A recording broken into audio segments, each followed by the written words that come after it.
Good morning, everybody. Today is Friday, May 31st of 2024.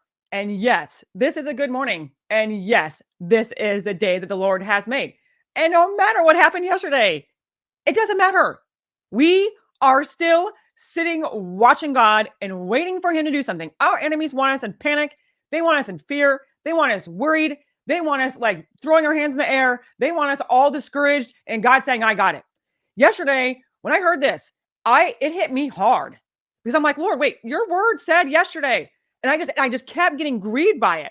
And I was just so overwhelmed by it because I was going to get back on here last night and I was going to do a live show.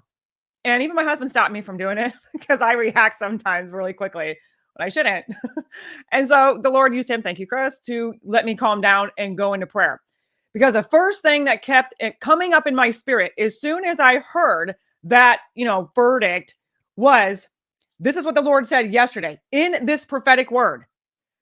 My children, do not fear anything you are about to hear. I will make it clear that I am near. I will make it clear I'm in control. I will make it clear that this nation is mine and not theirs. So as we see it yesterday, and I was like just overwhelmed. And I said, Lord, I misunderstood the word yesterday because I thought there was going to be something else. He goes, go back and read it.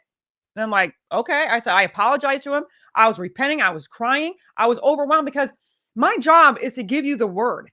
My job is to give you the instructions that God is giving me to give to you. But if I'm ever wrong, I'm a human. I can miss it. And that weight was on me so bad because I never want to lead you in the wrong direction. I never want to lead you in something that isn't true. And so I was overwhelmed by it. And I said, Lord, I got to go out and repent. And he said, go read the word. And I said, but I know what it says. He goes, go read the word. And so I took my computer up. So I always spend about an hour and a half or more praying before I go to bed at night.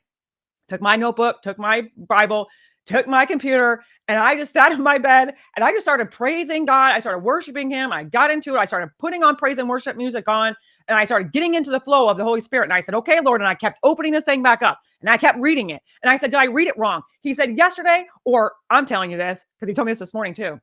That was a warning. He was warning us. Yesterday's word was a warning. He was giving me that. And he kept saying it was a warning. It was a warning. I was trying to get my children's attention on what the enemies were doing. Let's go over that prophetic word again. And then I'm going to go over a prophetic, powerful word that he gave me last night before I could go to bed.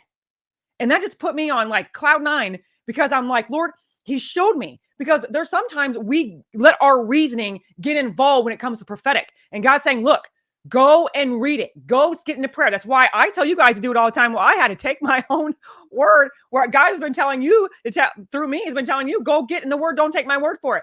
He goes, go get in that prophetic word and go get in my written word and see what I said.